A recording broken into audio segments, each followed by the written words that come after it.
হচ্ছে onscreen home guard এবং civic volunteer নিয়োগের কিন্তু অফিসিয়াল নোটিশ। তো এটা প্রকাশিত হয়েছে government of West Bengal home and hill affairs department থেকে। তোমরা দেখতে পাচ্ছ এখানে কিন্তু নোটিশ নম্বরটা উল্লেখ করে দেওয়া রয়েছে। তো দেখো এখানে কী কী বলা হয়েছে সমস্ত কিছু জানাবো আজকের ভিডিওতে।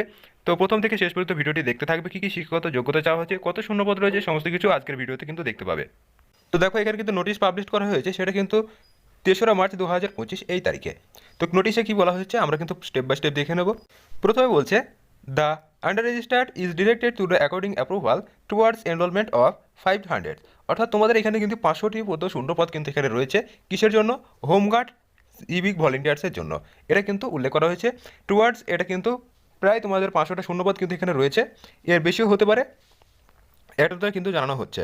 নেক্সট দেখো বলছে subject to adhere the West Bengal home guards enrolment rule 2018, অর্থাৎ 2018 যে ওয়েস্ট বেঙ্গল যে হোমগার্ড এবং সিভিক রিক্রুটমেন্টের যে রুল রয়েছে সেই রুলস অনুযায়ী কিন্তু এই রিক্রুটমেন্টটা করা হবে। তো কী বলছে দেখো 2 নম্বর পয়েন্ট বলছে 10% horizontal reservation will be extended of the civic volunteers assisting WPKP as per rule of 4, অর্থাৎ 2018 যে হোমগার্ড রিক্রুটমেন্ট রুল আছে তার যে 4 নম্বর প্যারা বা 4 নম্বর যে কলাম রয়েছে সেই নির্দেশ অনুযায়ী বলছে 10% সংরক্ষণ থাকবে কিসের মধ্যে? সিভিক এবং হোমগার্ড। কিসে থাকবে সেটাও কিন্তু বলে দিয়েছে দেখো, ডাব্লিউপি এবং কেপি। অর্থাৎ এই যে 500টা শূন্যপদ রয়েছে এর মধ্যে 10%, অর্থাৎ 500-এর 10% মানে কত? 50টি। এই 50টি শূন্যপদ পূরণ করা হবে ডাব্লিউপি এবং কেপির মধ্যে থেকে। এই জন্য দেখবে আমাদের যে ডাব্লিউপি কেপির যে ভ্যাকেন্সি হয়েছে সেখানে কিন্তু 10% সংরক্ষণ আছে, যদিও সেটা কিন্তু 10%টাকে 20% করে দিয়েছে অনৈতিকভাবে। তো দেখো কি বলছে 2018 যে 2018 যে রিক্রুটমেন্ট রুল আছে এই অনুযায়ী দেখো 500টা, যেটা বললাম যে 500টা শূন্যপদের মধ্যে তোমাদের 450টা কিন্তু ফ্রেশভাবে নিয়োগ করবে, আর 10% ডাব্লিউপি এবং কেপির ভ্যাকেন্সির মধ্যে থেকে কিন্তু এই রিক্রুটমেন্টটা কিন্তু কমপ্লিট করবে, এখানে কিন্তু পরিষ্কার বলে দিয়েছে।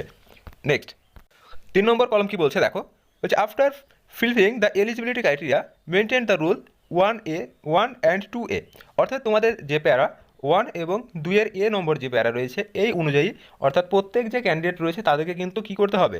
এলিজিবিলিটি ক্রাইটেরিয়া, অর্থাৎ তোমাদের যে শিক্ষাগত যোগ্যতা মাধ্যমিক পাস, সেই সাথে হোমগার্ড নিয়োগে তোমরা যেন 8 পাসও কিন্তু আবেদন হয়। তো এইগুলো কিন্তু ক্রাইটেরিয়া যেগুলো আছে এজ ক্রাইটেরিয়া সেগুলো ফুলফিল করার পর তোমাদের বলছে যে এই রুলস অনুযায়ী the candidate have to appear the written exam of test 16 marks, অর্থাৎ তোমাদের কিন্তু 60 নম্বরের একটি পরীক্ষা হবে।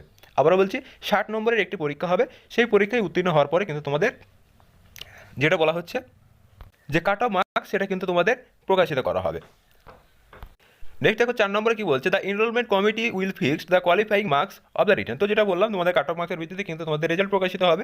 নেক্সট বলছে the enrolment committee for the selection HGVs in Kolkata police and will be constituted by the commissioner of police, অর্থাৎ তোমাদের যে হোমগার্ডের যে ডিপার্টমেন্ট রয়েছে অর্থাৎ কলকাতার যে কমিশনারেট রয়েছে তো সেখান থেকে কিন্তু এই যে অ্যাজ পার রুল 7 এই 7 নম্বর যে রুল আছে প্যারা এই অনুযায়ী কিন্তু হোমগার্ডসের রিক্রুটমেন্ট 2018 যে রুল তৈরি হয়েছে সেই অনুযায়ী কিন্তু নিয়োগ তোমাদের কিন্তু প্রক্রিয়া চলবে। তো বলছে charges in the regard will be the debited from the appreciate head account of the state budget, অর্থাৎ তোমাদের যে এই যে রিক্রুটমেন্টটা হচ্ছে এটা কিন্তু তোমাদের যে পশ্চিমবঙ্গের অর্থ দপ্তর আছে সেখান থেকে কিন্তু অনুমোদন কিন্তু লাভ করলো, এটাই কিন্তু বলা হচ্ছে। তো অনুমোদন লাভ করা মানেই তোমরা জানো তোমাদের খুব শীঘ্রই কিন্তু ভ্যাকেন্সি তোমাদের কাছে চলে আসবে। অফিসিয়াল যে ওয়েবসাইট আছে সেখানে কিন্তু খুব দ্রুতই কিন্তু নোটিফিকেশন তোমরা দেখতে পাবে। নেক্সট দেখো কি বলছে the deputy commissionerate of police home guard organisation Kolkata acts the during the distributing officer, অর্থাৎ তোমাদের যে নিম্নতম যে সমস্ত অধিকর্তাগুলো রয়েছে তো তাদের কাছে কিন্তু এই নোটিশ কিন্তু প্রেরণ করা হয়েছে, এমনটাই কিন্তু জানানো হচ্ছে। নেক্সট দেখো তোমাদের অর্ডার নম্বরটা একটা দেওয়া রয়েছে তোমাদের কিন্তু 4/2/2025 এই তারিখে। তো এই ছিল তোমাদের আজকের কিন্তু সিভিক এবং হোমগার্ড নিয়োগের কিন্তু গুরুত্বপূর্ণ আপডেট। তো যারা চ্যানেলে নতুন অবশ্যই চ্যানেলকে সাবস্ক্রাইব করবে এবং চাকরি সংক্রান্ত লেটেস্ট আপডেট পাওয়ার জন্য অবশ্যই চ্যানেলের যে বেল আইকন আছে সেটা প্রেস করে অল নোটিফিকেশন অন করে রাখবে, তাহলে ভিডিও আপলোড করার সঙ্গে সঙ্গে কিন্তু তোমাদের কাছে নোটিফিকেশন পৌঁছে যাবে এবং এরকম নিত্য নতুন চাকরির খবর কিন্তু সবার আগে তোমাদের কাছে পৌঁছে যাবে। তো দেখা হচ্ছে নতুন আরেকটি ভিডিওতে।